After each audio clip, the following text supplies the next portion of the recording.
Hello, hello! Je te souhaite la bienvenue dans le podcast intitulé Revenir en France.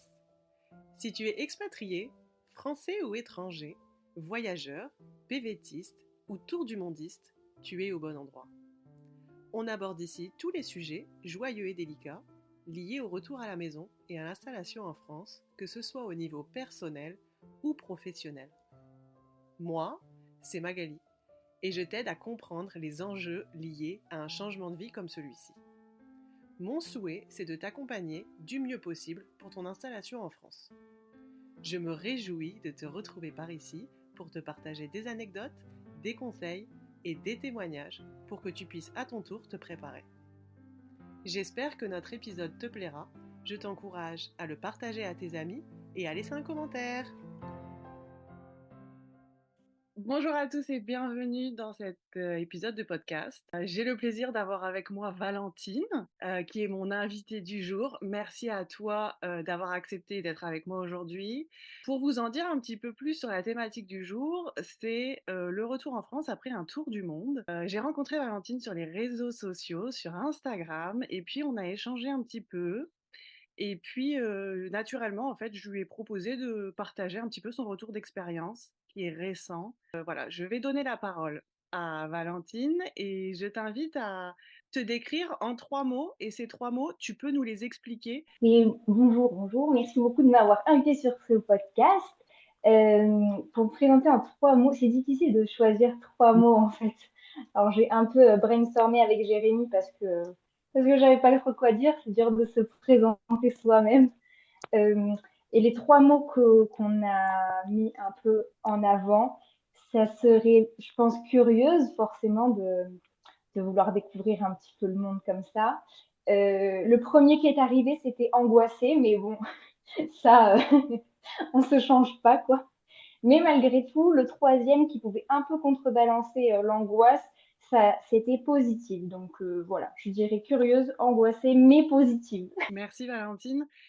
Alors moi, ce que j'aime bien, c'est avant qu'on parle de ce fameux retour en France, c'est que tu nous expliques en quelques mots quelle a été l'expérience que tu as vécue à l'étranger et qu'est-ce qui avait initialement motivé ce départ? Euh, alors, ce qui avait initialement motivé le départ, alors, j'ai toujours voulu partir à l'aventure comme ça, même avant que je rencontre Jérémy. Donc, quand on s'est rencontrés, je lui ai clairement dit, moi, je veux bien qu'on se mette ensemble, mais par contre, dans 3-4 ans, moi, je vais partir là. Donc, c'était soit tu viens avec moi, soit je sais pas, mais bon, j'avais toujours cette idée dans la tête. Et en fait, j'ai fait des longues études parce que j'ai fait des études de droit pour être notaire. Donc, D'accord. j'en avais pour 8 ans d'études, quoi. Et je crois dès la deuxième année, je me suis dit, bon, je fais ces études, ok. Par contre, le jour où je suis diplômée, j'ai un billet d'avion et pendant un an, c'est hors de question que je sois dans un bureau ou dans une étude. Je m'étais dit, voilà, ça sera un peu mon goal, quoi, enfin, mon cadeau à moi-même, de me dire pendant un an, je ferai ce que moi j'ai envie de faire. Donc, ça m'a permis pendant ces études-là de mettre des sous de côté, quoi pour pouvoir partir. Mais donc, initialement, c'était ça. C'était de me dire, je fais des longues études, mais par contre, le jour où je pars vraiment et je pars comme il faut, quoi. Alors du coup, après, tu as rencontré Jérémy. Jérémy, est-ce qu'il est petit voyageur ou pas? Pas du tout. Il était hyper casanier quand je l'ai rencontré. Moi, j'avais 22 ans. Enfin, on était, bon, forcément, on était un peu plus jeune que maintenant. Mm. Et lui, il était dans l'idée, alors très bien, je prends une fille qui fait plein d'études, qui sera bien stable, on va avoir des enfants bien jeunes. Pas du tout ce que moi j'avais dans l'idée, quoi. Non, ses parents, enfin, il n'a pas été forcément éduqué dans le voyage ou quoi. Et il voyageait pas trop avec ses parents. Et du coup, quand je lui ai dit au début, il était un petit peu surpris, pas très très enclin à l'idée. Et au final, petit à petit, je pense, à force d'en parler, ça l'a boosté, ça lui a donné envie et c'est devenu un projet commun, quoi. Génial. Et du coup, pourquoi un tour du monde et pas un PVT ou pas juste un voyage classique, tu sais? Finalement, ça s'est fait un petit peu mis bout à bout. Alors, au départ, moi, ce que je voulais au départ, c'était de partir en transsibérien. L'idée, c'était de faire un long voyage sans trop prendre l'avion, donc partir depuis la France, traverser la Russie. Je voulais absolument aller en Chine, en Mongolie. Bon, pas du tout l'itinéraire qu'on a fait au final, forcément, parce que en plus, bon, les difficultés dans ces pays-là se sont mises en place genre un mois avant qu'on prenne nos billets. Donc bon, ben voilà, on a changé de plan. Mais du coup, ça s'est fait un peu bout à bout parce que au début, j'avais dit, bon, je veux faire transsibérien, transmongolien, arriver en Chine. Et puis après, on a dit, ben, à être là, est-ce qu'on descendrait pas l'Asie du Sud-Est? Ben, on n'avait jamais voyagé aussi loin. Donc, à y être, voilà, on mettait bout à bout des pays comme ça en se disant, et si on allait là, et si on allait là? Et puisqu'on s'était dit, on s'était donné un an, on s'était dit on va faire un voyage pendant un an et après, entre guillemets, l'idée c'était de reprendre nos baskets et nos vies, quoi. Donc on s'était dit, voilà, viens, on imagine tout ce qu'on peut et on essaye de faire un schmilblick de tout ça, quoi. Et c'est comme ça que le tour du monde est un petit peu apparu dans nos plans. Est-ce que tu veux nous donner quelques mots sur ce fameux tour du monde qui a eu lieu du coup au cours de l'année dernière jusqu'au milieu de cette année 2023, il me semble? Oui, c'est ça, on est rentré en juillet 2023 et on était parti en juin 2022. Donc, bah, comme je le disais, on n'a pas du tout fait l'itinéraire de base. Quand on s'est rendu compte que ça allait être complètement impossible de prendre le transsibérien en juin 2022, quoi, on a décidé de faire à l'inverse. On avait quand même cette idée de rentrer potentiellement en transmongolien, transsibérien, ce qu'on n'a pas fait, mais bon, voilà. Et donc, on a dit, ben, on va faire à l'envers, quoi, de ce qu'on avait prévu au départ. Et il se trouve que mon parrain s'est marié avec ma tante est péruvienne et donc ils allaient au Pérou en juillet, enfin juin, juillet 2022 et on s'est dit ben, on se greffe à eux, on commence avec eux et ensuite on partira nous-mêmes quoi. Et donc on a fait 15 jours, 3 semaines, on a commencé au Pérou avec eux. Ensuite on est descendu Bolivie, Argentine, Chili. On a eu l'immense chance d'aller à l'île de Pâques. C'était vraiment dans le top des destinations qu'on s'était donné, c'était dans le top. Mais quand on est parti, l'île était encore fermée. Et sincèrement, on s'était dit, cette île, elle réouvrira jamais. Donc, c'était pour nous impossible.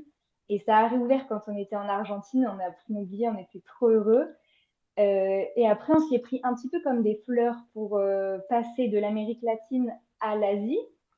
Donc, les billets étaient ultra, ultra chers. Et au final, le billet qui était le plus accessible financièrement nous faisait passer par Madrid. Au lieu de nous faire tourner dans le sens on traverse l'eau, il nous faisait repasser par le continent. Et pour des Toulousains, être à Madrid 15 jours avant Noël, c'était pas possible. Donc, on a fait un petit stop surprise à Noël. Donc là, c'était totalement surprise. On est resté un mois en France pour Noël.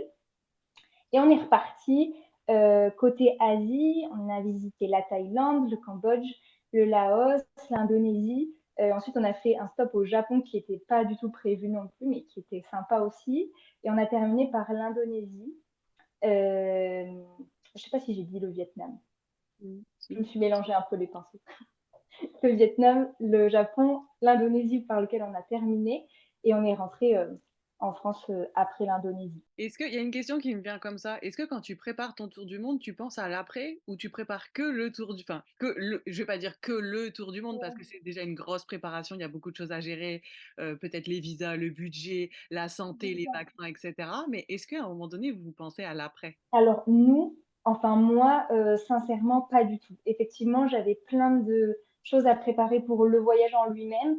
Et puis, franchement, quand je suis partie, je savais que ça me changerait ce voyage, je l'avais imaginé et puis on me l'avait dit, mais je pensais pas autant. Et du coup, j'étais partie en me disant, je m'offre une année de liberté, entre guillemets, mais après, je vais rentrer et puis je reprendrai mon travail normal et tout ira bien, quoi. Après, moi, enfin, j'ai pas démissionné ou quoi, donc je savais que je m'offrais cette année-là. Je pense que ceux qui font une césure, tu sais, parfois tu peux garder ton travail, mais pendant 11 mois, tu pars et tu sais que tu vas retrouver exactement ton travail. Donc peut-être que eux, ils pensent plus. Mais moi, franchement, non, j'avais pas du tout prévu de. Enfin, j'avais pas imaginé comment ça allait être le retour ou quoi. Et pour ton conjoint, peut-être, est-ce que lui, ça lui... Enfin, il y a pensé ou pas plus? Alors, je pense encore pire que moi, pas du tout Jérémy, parce que lui, il a une micro-entreprise à son nom, donc lui, enfin, c'est pas qu'il s'en fiche, mais en gros, il peut travailler quand il en a envie, donc et où il veut. Ouais. Donc au final, lui, alors là, il a sûrement pas pensé au retour. Merci pour ce partage d'informations déjà sur, l'expérience que vous avez vécue à l'étranger. Hem, donc finalement, ce fameux, retour à la maison, est-ce qu'il y avait donc il y avait plus ou moins une idée de partir pendant 1 an, donc voilà, vous aviez une idée de quand est-ce que vous allez rentrer. Comment vous préparez ce retour à la fin d'un an de tour du monde? Est-ce que vous le préparez et comment vous vous préparez? Mais je pense que justement, on l'a pas préparé en fait. Enfin, ça s'est fait un petit peu. On fait un peu les choses, même si je suis hyper angoissée et que j'aime bien quand c'est carré. Au final, les décisions quand on a été en voyage, on l'a fait un petit peu au feeling, au moment. Et en toute sincérité, le Japon, j'ai pas trop accroché avec ce pays. Je me sentais pas très bien dans ce pays. Enfin, je sais pas, j'étais pas à l'aise au Japon. Et j'avais qu'une envie, c'était de rentrer à la maison. Il y a des fois comme ça où j'avais pas le moral et où dès que j'avais pas le moral, je me disais j'ai trop envie de rentrer à la maison et tout. Et on a vraiment beaucoup hésité parce que puisqu'on a fini par l'Indonésie, l'idée c'était après d'aller faire un PVT en Australie pour renflouer les caisses, très franchement. Et donc de l'Indonésie, on était tout proche de l'Australie. Donc on s'est posé la question de savoir est-ce qu'on rentre à la maison ou est-ce que on va direct en Australie. Et cette question, elle a été vraiment latente pendant assez longtemps. Donc, on a pris nos billets pour rentrer en fait 3 semaines avant de rentrer. On n'a pas du tout préparé le retour. Et ce qui nous a décidé à rentrer, c'est parce que bon, voilà, moi j'avais pas trop le moral et ma petite sœur est partie vivre en Thaïlande OK. et elle est partie en octobre. Et donc, je savais qu'on n'allait pas être tous ensemble réunis pendant très longtemps, le temps que voilà, chacune fasse ses petits voyages de chacune de son côté. Elle y est partie vivre pour 2 ans. Et j'avais trop envie de voir ma sœur. Et puis je me suis dit, ça serait trop chouette qu'on passe l'été tous ensemble, quoi, voilà, qu'on soit tous réunis avant que chacune ne parte de son côté du monde. Et donc on a décidé de rentrer comme ça. Mais ouais, on l'a fait vraiment 3 semaines avant. On s'est dit, allez, c'est bon, on prend des billets et on rentre. Mais on l'a pas préparé en fait. Enfin, on l'a pas assez préparé. Oui, donc ça se fait assez spontanément et pour une raison plutôt, je dirais, familiale, de retrouvailles, et puis peut-être de ton côté, pas un ras-le-bol, parce que c'est pas un ras-le-bol, mais peut-être des petites périodes de bas à certains moments du voyage où tu t'es dit: «Bon ben, OK, j'aimerais bien rentrer», Oui, c'est ça. même Après, si c'est dur parce que, tu vois, on a pris nos billets juste en arrivant en Indonésie parce que après le Japon, j'en avais marre. Et l'Indonésie, j'ai adoré. Et il y a plein de fois où j'ai dit à Jérémy, mais pourquoi on a pris les billets pour rentrer? Donc tu prends une décision et au final, tu n'es jamais sûr que ce soit la bonne. Du coup, je me disais, enfin après, voilà, on a pris des décisions, comme tu dis, pour des raisons familiales, pour se retrouver aussi. Et ça, c'était sûr que c'était une bonne raison. C'est toujours une bonne raison au final quand dans ton cœur, tu sens que tu as envie de rentrer à la maison, c'est sûr. Mais ouais, il y a des moments de blues où tu te dis, ah, c'est bon, ça me saoule là, j'ai envie de rentrer, d'avoir une douche chaude et de pas me demander où est-ce que je dors ce soir. Et le lendemain, tu as passé une trop bonne journée, tu te dis, ah, j'ai sûrement pas envie de rentrer à la maison, c'est nul de rentrer à la maison. est-ce que tu veux nous dire, donc là, tu es en France, est-ce que tu veux nous dire de où tu nous parles?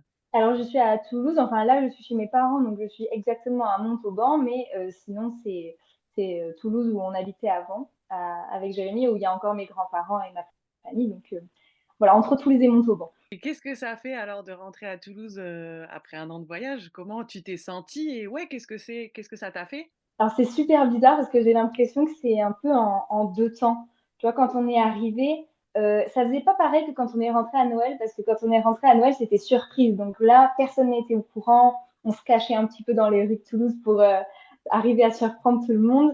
Donc, c'était différent, on l'a ressenti différemment. Là, on est rentré, tout le monde savait qu'on allait rentrer. Donc, c'était chouette parce que tout le monde était préparé à ce qu'on rentre. Donc, tout le monde était là.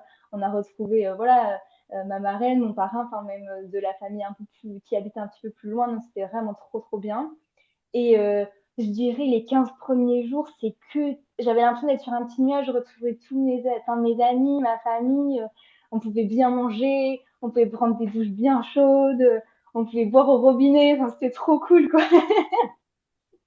C'était trop bien. Et après, tu sens que, enfin moi en tout cas, j'ai senti comme si, ben, à un moment, voilà, t'es rentré, après tout le monde travaille, tout le monde a sa petite vie, et toi, t'es là, et moi, je fais quoi? Enfin, Ouais. super, je suis contente de t'avoir retrouvé, on a bu un petit café, on a mangé ensemble, et ben toi, tu vas retravailler, et moi, je fais quoi en fait? Qu'est-ce que je fais quand j'ai passé les retrouvailles? Et là ça a commencé à être dur. Il s'est mis à travailler avec sa société, donc c'était bien pour lui. Moi, j'ai complètement pataugé parce que je me disais, mais qu'est-ce que je vais faire? J'ai commencé à me dire, ben vas-y, postule dans certaines études. Mais m'angoissait vraiment, je sentais l'angoisse qui montait. Et puis au fur et à mesure, ben, quand on retrouvait des gens qu'on avait déjà retrouvés une première fois, tu as toujours cette question de, et maintenant, du coup, tu fais quoi? Et au final, on ne te parle pas tellement de ton voyage, quoi. Donc, tu es là, j'avais l'impression d'être un peu dans le néant et dans le déni aussi, et de me dire, mais est-ce que ça a existé? C'est quoi ma place ici maintenant? Et en même temps, j'avais pas du tout envie de reprendre mes chaussures et de reprendre mon boulot, de retrouver un appart, ça m'angoissait aussi. Mais en même temps, d'être là à, entre guillemets, rien faire, ça m'angoissait aussi. Enfin, je me sentais toute apeurée et toute tétanisée de me dire, et maintenant, je fais quoi, quoi? Donc, c'est vraiment en deux temps. Tu sais, moi, je suis rentrée 3 fois en France et mon premier retour a été très difficile au niveau émotionnel parce que justement, j'avais eu cette envie et ce besoin, cette nécessité de parler de mon expérience que j'avais vécue. Ouais, Et comme, ben, j'ai pas je dis souvent que j'ai pas trouvé, tu sais, les personnes qui pouvaient comprendre et qui étaient là pour écouter, tu sais, pour prendre ce temps ouais, à côté de moi. la vraie oreille qui t'écoute, quoi. Voilà. Et ça a été très, très dur à vivre pour moi parce que, ben, en fait, j'avais besoin de parler. De J'avais besoin parler, de ouais. parler, j'avais envie d'exprimer, j'avais envie de raconter ce que j'avais vécu. Mais, donc, c'était pas, hem et en fait, ouais, c'est vrai, je me suis vraiment, remise en question moi et j'avais des grandes attentes à ce niveau-là. Et ça, j'ai vraiment réussi à mieux le gérer à mes autres retours qui Après, ont suivi. Mais je comprends bien ce que tu dis dans, ben, en fait, tu es là, tu revois les gens et en fait, ben, tu as envie d'en parler, mais les gens, ils sont dans autre chose. ouais, Ils ont vécu d'autres choses, eux, en un an aussi. Du coup, les échanges, les discussions, elles évoluent aussi. C'est différent de ce que vous disiez sans doute avant de partir. ouais, ouais, ouais, Euh, c'est ça. Puis à la fois, enfin, je me sentais hyper mal d'avoir tout le temps envie de parler de mon voyage parce que ça fait un peu égoïste et hyper auto-centré. La nana, à chaque fois que tu la vois, elle te raconte ses voyages, alors que toi, t'étais en train de bosser, ça doit être hyper chiant aussi. Et du coup, tu as l'impression que tu peux en parler qu'avec des voyageurs. Enfin, tu vois, on a retrouvé des copains qu'on avait rencontrés pendant le voyage, Jeanne et Antoine qu'on avait rencontrés en Argentine et qu'on a retrouvés en Thaïlande. Et, enfin, quel bonheur, quoi. Tu les vois, tu sais que tu vas pouvoir parler de ce qui te fait vraiment vibrer. Enfin, c'est horrible à dire, mais ben voilà, quand je revoyais des gens qui me disaient, alors là, je sais pas, on va acheter telle maison, on a regardé je sais pas, tel type de placo ou tel type de parquet, moi, je m'en foutais tellement, quoi. C'est méchant, c'est horrible. ouais. Et eux, à l'inverse, ils s'en fichent complètement de savoir qu'on a galéré dans tel ou tel bus. Mais du coup, on sait pas quoi se dire, quoi. Et c'est hyper dur, c'est hyper dur. Est-ce que, donc là, ça fait quelques semaines que vous êtes rentrés. Est-ce que du coup, tu as réussi à garder contact comme avant avec ces personnes ou tu as recréé un nouveau cercle autour de toi? Alors ça dépend des personnes. Après, même avant de partir, j'ai pas un très grand cercle d'amis. Donc les amis que j'avais, je les ai toujours et je les ai gardés. Enfin voilà, j'ai pas beaucoup d'amis autour de moi. Donc ça, c'est aussi une chance parce que c'est que des amis qui m'ont aussi suivi pendant le voyage et qui étaient contentes que je leur raconte un petit peu mes péripéties. Donc ça, c'était cool. Mais après, c'est vrai qu'on s'est aussi créé un nouveau cercle proche, voilà, avec des amis qu'on a rencontrés pendant le voyage et avec qui on garde toujours contact, parce que ben, avec eux aussi, enfin, je sais pas comment expliquer, mais il y a beaucoup de personnes qui sont parties en même temps et qui rentrent sensiblement en même temps, et du coup, on échange aussi sur nos émotions enfin, sur le retour, quoi. Donc ça fait plaisir de pouvoir en parler aussi avec d'autres voyageurs. c'est vraiment important et nécessaire de pouvoir communiquer. Moi, je le vois, hein, c'est que finalement, maintenant, avec le recul et la maturité, je me dis que à mon premier retour, vraiment, j'ai manqué d'aide, en fait. Si j'aurais pu demander de l'aide à quelqu'un d'extérieur, à quelqu'un de neutre, qui aurait pu m'aider justement sur cette partie émotionnelle et sur cette partie, ok, bah, j'ai besoin de communiquer avec quelqu'un, j'ai besoin d'expliquer, j'ai besoin de m'exprimer. Mais bon, voilà, on profite du temps pour s'améliorer et puis pour tirer des leçons. Est-ce que tu veux nous dire quelques mots peut-être sur la partie, ton aspect carrière finalement? Donc, avant de partir, tu as terminé ta formation. Donc, finalement, j'imagine que tu avais dû faire des stages ou des choses comme ça dans le cadre de ton cursus. Est-ce que tu avais déjà travaillé en France avant de partir ou pas vraiment finalement? Alors, dans les études pour être notaire, les 2 dernières années sont en alternance. Oui. Donc, forcément, tu travailles au moins les 2 dernières années. Et en fait, moi, dans mon cursus, j'avais commencé par un BTS et une licence professionnelle métier du notariat, parce que je savais dès le début de mes études de droit que je voulais absolument faire, être notaire. Donc, j'avais fait des stages obligatoires les premières années. Et après, bah, pour mettre de l'argent de côté et payer le voyage aussi, etc. Tous les étés, donc pendant les vacances scolaires de la fac, tous les étés, je travaillais dans une étude. Donc c'est aussi pour ça que je m'étais dit, pendant un an après, je voyage, parce que pendant 8 ans, soit j'étais à la fac, soit les étés, je travaillais dans une étude. Donc c'était positif parce que sur mon CV, c'était bien d'avoir travaillé tous les étés à chaque fois. Et j'ai vraiment travaillé, disons que j'avais un poste à moi, entre guillemets, les 2 dernières années quand j'étais en alternance. Est-ce que ton métier t'a manqué pendant ton tour du monde ou pas du tout? Pas du tout. C'est horrible, mais le fond de ce métier, je l'adore parce que c'est du conseil dans des moments toujours charnières de la vie. Donc, ce pourquoi j'ai voulu être notaire à la base, j'aime toujours ce fond-là. Mais comment dire, quand j'étais en poste, j'étais pas notaire vraiment. Enfin, pour être notaire, c'est pas comme les avocats où quand tu es diplômé, hop, tu es notaire. Tu peux être diplômé notaire et avoir un poste de clerc de notaire toute ta vie, quoi. Et du coup, moi, même si je suis diplômée notaire, les 2 années où j'ai travaillé en tant que clerc. Donc, au final, tu es dans un bureau derrière l'ordi, tu rédiges toute la journée. Moi, j'adorais surtout avoir les gens au téléphone, discuter, pouvoir les conseiller et tout. Mais franchement, rédiger des actes, ça n'a jamais été ma passion, quoi. Est-ce que du coup, tu t'es déjà dit, au cours de ton tour du monde, bah, en fait, ça m'a pas manqué, j'ai envie de faire autre chose quand je rentre ou non? Si, si, alors déjà, c'était quand même assez latent, il faut l'avouer, parce que les 2 dernières années, ça me plaisait, mais franchement, enfin, je me suis jamais dit, je vais faire ça pendant 50 ans de ma vie, quoi. Encore une fois, je pense que si j'avais vraiment un poste où je peux conseiller les gens, enfin, ce que j'aime, c'est voilà, pouvoir discuter, échanger et pouvoir être vraiment dans le conseil. Faire que de la rédaction toute la journée, que de la paperasse, parce qu'au final, j'avais un poste où forcément, je devais faire toutes les formalités et toutes les demandes de pièces d'usage avant de rédiger. Donc, bon, ça n'a pas un intérêt faramineux, quoi. Enfin, pour moi, je trouve pas ça très intéressant. Après, il y a deux écoles dans le notariat. Il y en a qui adorent ne faire que rédiger, qui aiment vraiment la rédaction et qui n'aiment pas tellement être avec le contact des clients. Moi, c'était bien l'inverse. Donc là-dessus, ça m'a peut-être un peu manqué, cette idée de conseil, mais parce que ces connaissances qu'on a acquises et qui sont intéressantes à partager, j'adore ça, partager là-dessus, donc ça, c'est vraiment chouette.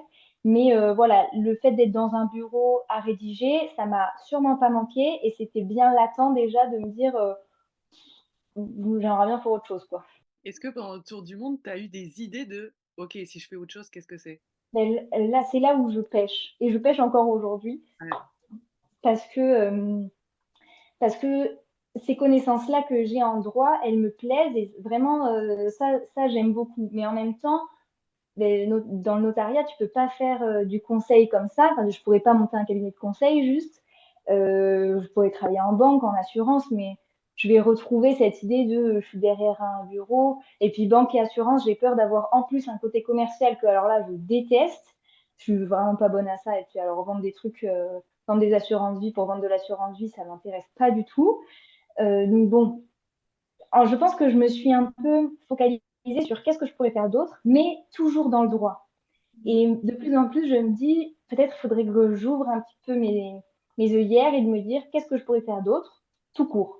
tant pis si j'utilise pas du tout toutes ces connaissances que j'ai acquises et qui me plaisent, mais qui peut-être me ferment un petit peu sur des postes qui m'intéressent pas des masses, quoi. Donc là, je suis encore en recherche d'une idée miraculeuse. Qu'est-ce que tu projetais en fait de la suite au niveau carrière que tu voulais donner ou que tu aurais pu donner en fait quand tu es rentrée? Alors au début, quand on est rentré, je me suis dit, je vais retravailler. Je vais retourner dans une étude, mais je me voyais quand même pas aller sonner à la porte de mon ancien boulot et dire salut, est-ce que vous avez une petite place? Alors que franchement, ça s'était très bien passé. J'avais des super collègues, même mon patron était très humain et enfin, j'y retournerai travailler avec grand plaisir. Mais je pense que c'était plus le fait de reprendre ma vie comme avant. Je pensais que ça allait me faire du bien et me dire bon ben au moins je retrouve un peu ce que je connais. Et en fait, ça m'a fait ultra peur. Je me suis dit, ah non, non, je peux pas retourner dans mes baskets et reprendre ma vie comme si de rien n'était. Ça me faisait encore plus me dire, sinon je vais oublier, sinon je vais avoir l'impression que ça a jamais existé, quoi. Et du coup, je m'étais dit, bon, sinon, qu'est-ce que je pourrais, où est-ce que je pourrais travailler? Et je m'étais dit, bah, tant qu'on n'a rien et pas d'attache, j'avais postulé dans les dom-toms. Donc, j'avais postulé dans des études, mais à Nouméa, à Tahiti, enfin, voilà, à La Réunion aussi, enfin, voilà, dans les dom-toms, à me dire, je peux travailler que sur des territoires français, mais autant, voilà, on va aller dans les îles, quoi. J'y étais vraiment, j'étais déterminée et j'ai passé 2 entretiens pour Nouméa. Et en fait, je me suis dit, même dans les dom-toms, je sais pas, cette mentalité, en fait, je sais pas comment expliquer, mais la mentalité me plaisait plus. Et puis, je me suis toujours dit, même quand j'étais en poste avant le voyage, j'avais l'impression d'avoir un peu une double personnalité, tu vois, dans le notariat surtout. C'est très policé, il faut toujours être très propre sur soi, voilà, faut parler d'une certaine manière. J'ai eu toujours beaucoup de mal à tutoyer les gens parce que ben, même dans nos bureaux, on se vous voit, enfin pas avec mes collègues, mais bon, voilà, c'est très très policé. Et j'avais toujours l'impression d'avoir un peu la double personnalité, d'avoir un masque quand j'étais au travail et après à la maison, bon ben voilà, je parle comme je veux, quoi. Et, et là, quand j'ai repassé les entretiens, je sais pas, les 5 premières minutes, j'avais l'impression d'être moi-même. Et puis après, je me suis dit, mais attends, il faut que je ressorte la chemise, il faut que, ça y est, je me remette petit chignon, le truc. Et non, ah non, non.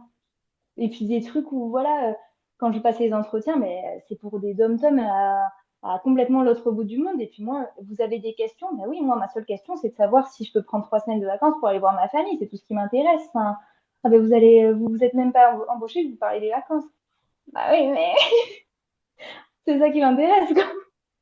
Et j'arrivais pas à me remettre dans le moule, en fait, à me redire, ah non, il faut, quelles sont vos prétentions salariales? Ah ben non, non, je veux pas trop, mais en même temps, je sais pas, j'arrivais pas à me mettre dedans, quoi. Donc finalement, tu as fait quelques candidatures, tu as été en processus de recrutement et Mm. puis toutes ces démarches, elles t'ont fait un peu des signes comme quoi, bah, bon, finalement, peut-être qu'il faut pas creuser dans ce sens. Oui, c'est ça.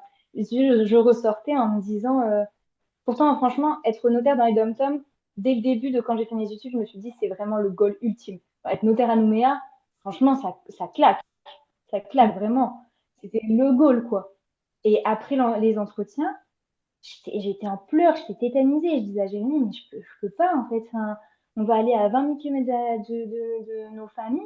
Pourquoi? Pour que je fasse encore des horaires de fou, que je sois pas bien. Enfin, là, on peut pas dire on refait les cartons et on va vite, je vais dormir dans mon lit chez mes parents avec un gros câlin, quoi. Il faut être sûr, quoi.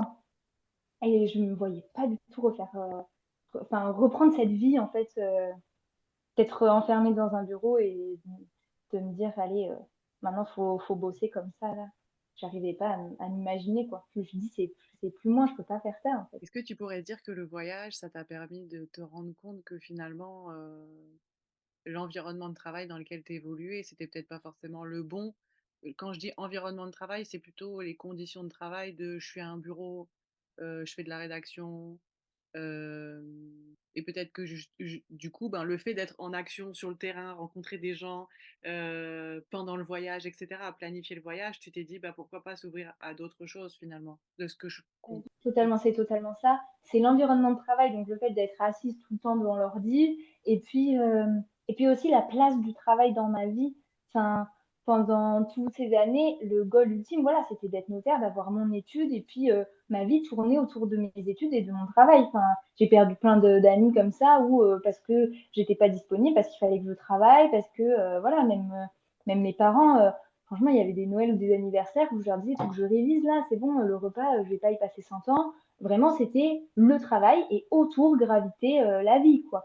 Et maintenant, mais jamais de la vie. Enfin, je suis pas payée plus pour arriver à 7 heures le matin, c'est pas ma boîte. Enfin, non, je travaille pour aller en voyage, pour avoir une paye, pour manger, pour voyager, etc. Mais c'est pas ma vie, quoi. Enfin, ça a complètement remis la place qu'avait le travail dans mon prisme de vie, quoi. Et je me suis sentie tellement plus vivante et vibrée dans tous ces voyages et je me suis sentie tellement ben, à ma place et de me dire, oh, cette journée, elle a compté, quoi. Cette journée, j'ai vécu des trucs de fou et j'ai mal aux joues d'avoir tellement souri, quoi. Alors que sinon, ben, les journées, elles passaient. T'as fait quoi aujourd'hui? Ben, t'es resté devant ton ordi, avec 14 cafés, 12 clopes, enfin, et t'es stressé comme ça et tu prends 3 Xanax quand tu rentres et t'as 25 ans. Non, c'est pas possible ça. Donc, Merci pour ouais, le partage de vision finalement, donc de toi qui a changé à travers ce tour du monde, et puis de la vision, en fait, la nouvelle vision avec laquelle tu rentres, en fait, que tu réalises tout ça, en fait, une fois que tu es arrivé en France et que tu as laissé un peu bah, l'installation se faire, et puis processer, en fait, dans ses émotions, dans ses nouvelles envies, dans ses nouveaux besoins. Qu'est-ce qui t'a surpris le plus quand tu es rentrée? Est-ce qu'il y a quelque chose qui t'a vraiment surprise, marquée, que ce soit dans le bon sens ou au niveau, enfin, de manière positive ou négative, hein? je crois que quand on est rentré, ce qui nous a le plus marqué au tout début, genre vraiment quand on est arrivé même à l'aéroport, c'est les gens, genre juste, tout le monde fait la tête. Tout le monde râle, mais comme les tutoirs, bon, ça c'est très français, et même à l'étranger, dès qu'on entendait râler, c'était les Français, mais il n'y a aucune entraide. Enfin, même les premières fois que je me baladais dans la rue à Toulouse, bah, dès que je voyais quelqu'un avec une carte, j'allais les voir et vous parlez quelle langue et vous êtes perdu. Jamais personne t'aide. Je sais pas, tu croises le regard de quelqu'un, presque si tu souris, tu veux quoi donc tu es là, oh là là, c'est quoi ça? On avait l'impression d'arriver dans le monde de. Enfin, nous, on était un peu bisounours et tout le monde est très fermé. Alors, je pense que si on était arrivé à Paris, ça aurait été vraiment une catastrophe. Déjà, à Toulouse, c'est un petit peu plus chaleureux, je me suis dit. Mais même, on est tout dans son truc très, très individuel, quoi. Ça nous a vraiment beaucoup, beaucoup marqué. Même, même quand on discute avec nos familles, et on va faire toute une montagne d'un petit problème, alors que nous, on était là, on était trop contents de boire au robinet et on y a passé 10 minutes à se régaler de l'eau du robinet, quoi. Donc, je pense que ça a vraiment creusé un écart. Quand à table, on te parle, je sais pas, de la tondeuse qui a cassé pendant 20 minutes et comment c'est chiant, et toi, tu es là, on a une douche chaude, c'est cool. Donc ça nous a vraiment marqué cet écart-là. Euh, et après, sur nous, peut-être, ben, je pense que c'est l'écart. En général, c'est l'écart qui nous a marqué, l'écart envers les gens et l'écart, nous, entre qui on était quand on est parti, quand on a posé le pied dans l'avion, et qui on est quand on revient. Où ben, il y a plein de choses qui me faisaient très plaisir quand je suis partie. Et là, je me dis, ouais, finalement, ça me semble un peu futile. Est-ce que peut-être tu veux nous parler de la suite? Donc, on a abordé l'histoire de bah, la carrière, donc tu as fait des démarches qui auraient pu aboutir, mais finalement, il y a une prise de conscience de ta part, et finalement qui fait que on renonce à ces nouvelles idées que tu avais eues et qui auraient pu aboutir. C'est quoi la suite du coup pour toi et puis pour vous? Alors, je ne sais pas vraiment quand le podcast va sortir, donc peut-être ça sera un secret révélé. Mais du coup, bah, ça va faire 4 mois qu'on est rentré maintenant. L'idée, c'est qu'il faut quand même renflouer les caisses. À un moment donné, il va falloir travailler. Et du coup, on s'est dit, ben, tant qu'on est encore jeune et qu'on n'a toujours pas d'attache, et que Jérémy, il peut travailler de son côté, mais moi, voilà, les entretiens que j'ai fait ou quoi, je me sentais pas. Du coup, on a dit on va se laisser guider par nos rêves et donc on part en Australie, on va partir faire un PVT du coup comme on l'avait imaginé, mais là on le fait vraiment. Donc on part le 1er décembre, donc là pareil que quand on est rentré, hein, on a pris nos billets il y a 15 jours, on part dans 15 jours. Donc voilà. Donc ça, c'est le gros projet à venir. Et, euh, un autre rêve que j'avais, mais que j'avais un peu laissé, enfin, que j'avais dans ma tête, mais je m'étais dit jamais de la vie, je pourrais faire ça. Pendant tout le voyage, j'ai toujours aimé écrire et j'ai toujours eu des carnets de voyage avec moi. J'ai écrit tous les jours ce qu'on faisait dans notre voyage. Et je suis en train de les réécrire sur l'ordinateur pour les sortir en livre, qui sera normalement publié en 2024. Donc ça, c'est le deuxième gros projet un projet rêve, quoi. Voilà, c'est des projets rêves. Aller en PVT en Australie et écrire un livre de mes voyages. Voilà. Félicitations ben, pour ce PVT qui arrive bientôt. Si, d'ailleurs, si tu as des questions, hein, moi j'y ai vécu 2 ans, j'adore ce pays. Donc si tu as des questions, n'hésite pas, je serais ravie de te partager astuces, bons plans, Avec grand plaisir. sur spot, etc. Euh, Carrément. et puis trop cool pour le projet d'écriture qui va voir le jour bah, l'année J'espère, prochaine. j'espère, j'espère. On pourra partager tout ça quand ce sera le moment venu. En tout cas, Avec génial de plaisir. voir. Voilà, parfois on renonce à certaines choses et il y a d'autres choses très belles qui se présentent aussi. Ouais. Donc, c'est bien de suivre son cœur comme tu le fais, comme vous le faites, et de nouveau de repartir tous les deux. Je trouve que c'est chouette. Est-ce que tu veux nous parler quelle a été, selon toi, la plus grosse difficulté que tu as surmontée au moment de ce retour en France? Je pense que c'est la gestion des émotions. Je savais que ça allait être dur parce que même les dernières semaines, quand on était en Indonésie, je sentais l'angoisse qui montait et qui montait. Je savais que ça allait être dur, mais je pensais pas que ça serait à ce point dur. Et comme tu disais, où tu as besoin d'aide, mais tu sais pas à qui demander. Et puis en même temps, t'oses pas trop parce que ça fait pas très bien quand même. Tu vas pas dire, je me sens pas bien. Enfin, tout le monde a travaillé et tout pendant que t'étais pas là. Toi, ça fait un an que t'es pas là et que tout le monde a l'impression que t'es sur des plages paradisiaques et t'arrives, t'as pas le moral. Je me sentais pas à l'aise de dire que ça n'allait pas. Et en même temps, je savais pas à qui en parler. Donc après, la grande chance que j'avais, c'était d'être partie avec Jérémy et qu'Oriane aussi, ma meilleure amie, nous ait rejoints. Donc ça, c'était une chance parce que j'avais deux paires d'oreilles qui me comprenaient et avec qui je pouvais vraiment en parler. Mais la gestion des émotions au retour, je m'attendais pas à ce que ce soit autant un tourbillon, quoi. Et à la fois un tourbillon et à la fois un grand vide où j'avais l'impression ouais, d'être complètement dans un tourbillon et à la fois d'être happée par le néant et d'être là, je peux plus bouger, je sais pas quoi faire, je sais qu'il faut que je prenne des décisions et j'y arrive pas. Et pour tout ça, je pense que l'Australie, c'est aussi un petit peu fuir parce que clairement, on ne sait pas quoi faire et on n'arrive pas à décider vraiment qu'est-ce qu'on fait si on rentre en France. Donc, on fuit un petit peu en se disant on réglera ce problème plus tard. Mais clairement, le moment où on va dire on rentre d'Australie, ou en tout cas on rentre de cet autre voyage, je pense que je gérerai le retour différemment, il faudra que je le prépare. En fait, comme on prépare le départ, comme on disait au début, à mon avis, il faut préparer le retour, quoi. Et, euh, et accepter de devoir être accompagné, accepter de demander de l'aide, même si ça paraît bête ou même si on se sent pas à l'aise. Ben voilà, on a été accompagné par des médecins quand il fallait préparer le départ et quand il fallait choisir les vaccins. Mais pareil, à un moment donné, quand tu rentres et que ça va pas ou que tu le sens pas, il faut aussi accepter de dire là j'ai besoin d'aide et de le voir un peu en amont parce que je pense que si j'étais toute seule, enfin Jérémy m'a beaucoup aidé aussi à me dire allez on va en Australie et on bouge, on fait quelque chose là parce que sinon quand tu es dans cette espèce de néant où tu sais pas quoi faire, plus tu plonges et plus c'est dur après de te dire allez maintenant je fais quelque chose, je tente, j'essaye, voilà, je tente un truc quoi. Alors que si tu es tout seul et que je sais pas comment dire, tu restes un peu statique quoi. Isole de plus en Voilà, plus.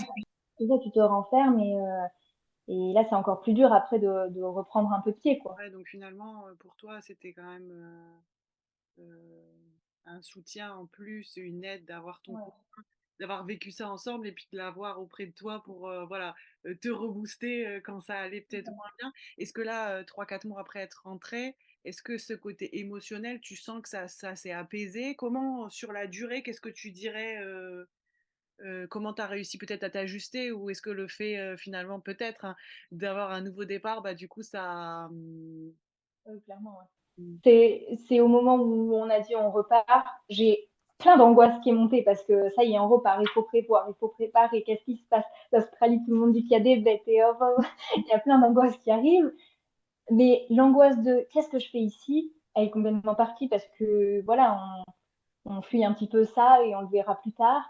Mais cette angoisse-là, elle est partie et d'avoir un nouveau départ et un nouveau projet sans rester ici, ça m'a beaucoup aidé, clairement.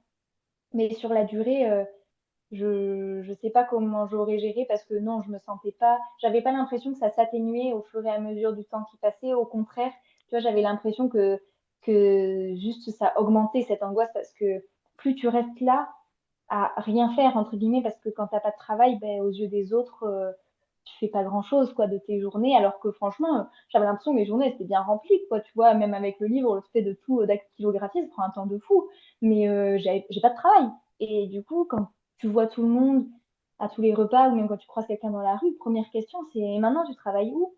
Et quand tu dis ben nulle part, t'as honte, enfin moi j'ai honte en fait, j'avais honte de dire je fais rien. Et en plus, ça m'angoissait parce que je me disais, mais j'y arriverai pas, qu'est-ce que je vais faire? Et voilà, et je vais rester chez ma mère tout le temps, et, et j'ai pas d'appart, et j'ai pas de voiture. Enfin, on est chez mes parents, on a piqué la voiture de ma grand-mère, et on n'a pas de travail. Enfin, on était vraiment les refus, quoi. mais tu sais, des fois, on me dit souvent: «Pourquoi tu insistes autant, Mag, pour, qu'on revienne avec un travail?» Ouais, Hem, c'est ça. parce que tu sais, je communique énormément sur le fait que, bah, l'emploi, c'est quand même un pilier du retour en France et en fait, Clairement. ben, c'est exactement ce que tu expliques. Au-delà de, hem, tu vois, pouvoir répondre aux questions un peu chiantes de tous ces gens et tout, c'est quand même de se dire: «Ben, en fait, j'ai une mission. J'ai une Ouais, mission, j'ai une place dans la société. c'est À ça. travers mon taf, ben, je peux quand même, voilà, renouer des connexions. Moi, je l'ai ressenti comme ça aussi quand je suis rentrée, c'est que mon travail, c'est vrai que ça me donnait, tu sais, une nouvelle routine, une nouvelle impulsion, Ouais, des nouveaux repères. Et ça me permet, en fait, tu vois, par exemple, de structurer aussi mon quotidien parce que, ben, après la phase de j'ai dormi, je me repose parce qu'on en a besoin. ouais, euh, Cette phase de je me remets du décalage horaire, je prends du temps pour moi, je prends du temps pour revoir mes proches, etc. Ben, restructurer aussi son quotidien, ses journées, c'est quand même vachement important pour se réinsérer en France dans la société et puis pour se ouais, réinsérer professionnellement. Donc oui, l'emploi, je pense que ça contribue à quand même beaucoup de choses et à retrouver, tu sais, aussi cet équilibre finalement de vie pro, vie perso, bien-être, ouais, c'est ça. bien-être pro, bien-être perso. Non, mais ça, c'est sûr. Enfin, vraiment, je suis 100% d'accord. J'en avais pas l'impression avant de rentrer, parce qu'aussi, voilà, tu te dis, il faut prendre du temps pour soi, pour retrouver ses proches et tout. Mais au final, cette période-là, elle est pas si longue, parce que chacun de tes proches, eux, ils ont leur mission, leur travail, ils ont leur vie aussi, et du coup, je trouve que tu te retrouves vite un peu là, face à toi-même, quoi. Donc, ouais, avoir un boulot quand tu rentres, je pense que c'est important. Est-ce que tu veux nous parler de ta plus grande fierté au moment de ce retour ou depuis que tu es rentrée? Repartir, ça compte ou pas? Bien sûr. Il y a pas de bonne ou de mauvaise réponse, hein.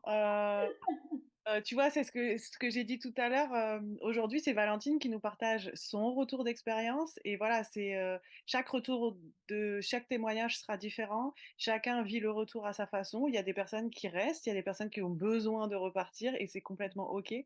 Hem, donc oui, si, enfin, la fierté de repartir, d'avoir des nouveaux projets et puis, de se dire: «Ben, voilà, ce que j'ai pu, hem, acquérir au fil de mon tour du monde et qui me donne l'envie de repartir», ben, c'est aussi quelque chose qui est enfin, faut s'écouter aussi, tu vois? Enfin, Ouais.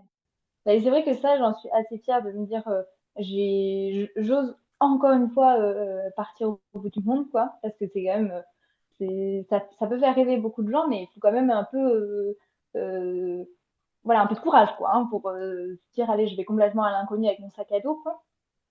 Après, je suis aussi assez contente, je sais pas si c'est fière, mais je suis assez, voilà, contente de me dire, j'arrive à garder ce que m'a apporté cette année de voyage et de pas me remettre dans le moule aussi d'un côté. Ok, ça me pénalise et ça me fait peur, mais tu vois, c'est bête, mais mon papa, il a toujours eu son travail à fond dans sa vie. Et là, voilà, j'aimerais lui dire que c'est bon, lâche, c'est pas ta boîte. Mm. J'aimerais qu'il arrive à ressentir ce que je ressens moi, de me dire, vis, vas-y, euh, enlève-toi de ça, enlève-toi du moule. Enfin, je te dis pas quitte ton travail, mais essaye de faire un truc qui te fait tellement sourire et tellement vibrer que ça, cette sensation-là, je veux jamais l'oublier, quoi. Je veux que de plus en plus dans mes journées, je la ressente à chaque jour, que chacune de mes journées, elle est comptée, elle me fait mal aux joues, enfin, que dans mon cœur, ça allait exploser, quoi. Et ça, je suis hyper fière de le garder et de me dire, jamais je vais oublier cette sensation-là. Et puis après, à terme, peut-être que tu réussiras à trouver cette sensation-là dans un job ou dans une Oui, entreprise, voilà. ou dans ton entreprise que tu pourras créer aussi, peu importe. Je connais bien la sensation que tu décris, puisque moi, c'est ce que je ressens au quotidien dans le travail que je fais. Et franchement, je C'est souhaite génial. vraiment à tout le monde de ressentir ça, parce que c'est tellement un bonheur de quand on trouve en fait cet alignement avec le job qui me fait plaisir, les personnes avec qui je travaille, où c'est boostant, où c'est enrichissant, et puis ben, le contexte de l'environnement de travail que j'ai réussi à créer, c'est vraiment, c'est génial. Mais du coup, c'est aussi sans doute ce que ressent peut-être ton conjoint, le fait de pouvoir travailler assez facilement un peu partout, de pas avoir, tu sais, cette rupture de se dire, ok, ben, je rentre en France, ben, je dois chercher un nouveau travail, ben, lui, il reprend son travail sans se questionner, de se dire, enfin, sans que ce soit un gros chamboulement finalement, même s'il y a toujours des ajustements à faire, mais Non, mais ça, c'est vraiment le grand luxe, quoi. Et c'est vrai que quand tu arrives à avoir un travail qui te, enfin, c'est même pas qui te plaît, quoi, c'est que vraiment ça te fait vibrer, mais c'est ça qu'il faudrait tout le temps, en fait. Voilà, quand c'est ton entreprise ou même quand tu travailles pour quelqu'un, en plus, je suis sûre que tu travailles 12 000 fois mieux quand tu vas pas la boule au ventre, à pleurer dans ta voiture parce que t'es pas bien de ton travail. Enfin, il faudrait que chacun, on ait, je suis sûre que chacun on aurait des places différentes si on avait le boulot qui nous fait vraiment trop plaisir d'aller faire, quoi. Et c'est ça que j'ai envie de trouver pour moi aussi. Alors c'est dur, mais je me dis, on a pour 50 ans encore à taper. J'ai envie que ça me fasse plaisir d'aller travailler, quoi. De trouver ce pourquoi t'es fait au final, parce que si ça te fait tellement vibrer, c'est ta bonne place, c'est que c'est ce pourquoi t'es là, quoi. oui, d'autant plus qu'on passe quand même 8 heures, entre 7 et 8 heures au travail chaque jour, donc autant être dans un environnement qui est stimulant euh, et qui nous permet d'être épanouis tout simplement. Mais bah, en tout cas, écoute, moi je te le souhaite. Euh, ça va venir, enfin, dans ce que tu m'as expliqué, que ce soit à travers le voyage ou à travers ce nouveau projet qui verra le jour l'année prochaine, enfin en 2024. Bon, du coup, ma dernière question, c'est si tu avais un conseil à donner à une personne qui va rentrer, qu'est-ce que tu aurais envie de lui dire? Alors peut-être toi, dans ton cas, ouais, le conseil que tu aimerais donner à quelqu'un qui va rentrer en France après un tour du monde comme toi tu l'as vécu, qu'est-ce que tu aurais envie de dire à cette personne? Je pense que je lui dirais de prévoir dans son voyage, je dirais une semaine ou 10 jours à la fin, d'être tranquille dans un endroit où elle se sent bien. Et même si tu auras peut-être l'impression de gâcher, entre guillemets, 10 jours de ton voyage, de prendre ce temps-là pour préparer quand tu vas rentrer.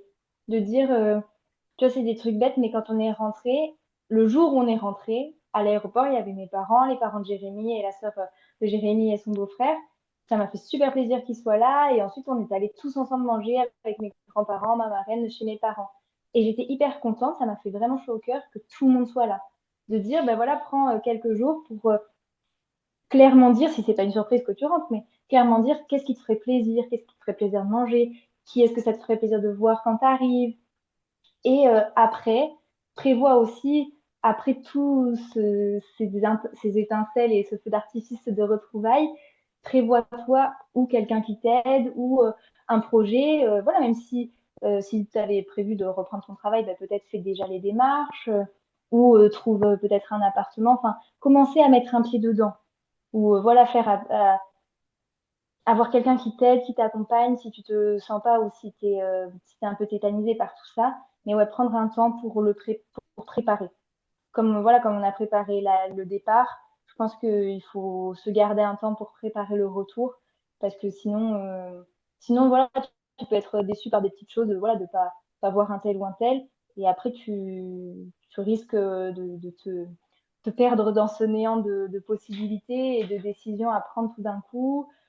Voilà, je sais que ça peut être difficile aussi de rentrer chez ses parents. Moi, j'ai de la chance parce que chez mes parents, c'est assez grand, j'ai ma chambre, et puis on s'entend très bien. J'entends bien que ce soit différent si t'as pas une super relation avec ta famille ou quoi. Voilà, il y en a, ça doit être très important pour eux d'avoir leur appartement, leur travail, comme on disait. Donc, je pense, ouais, prendre quelques jours pour préparer son retour. Vraiment. Merci beaucoup. Peut-être que je vais compléter et terminer avec, pour reprendre une phrase en fait que tu as mentionnée 2 fois. C'est que tu as dit, ben, finalement, qu'il fallait, prendre conscience qu'il faut préparer le retour autant que le départ.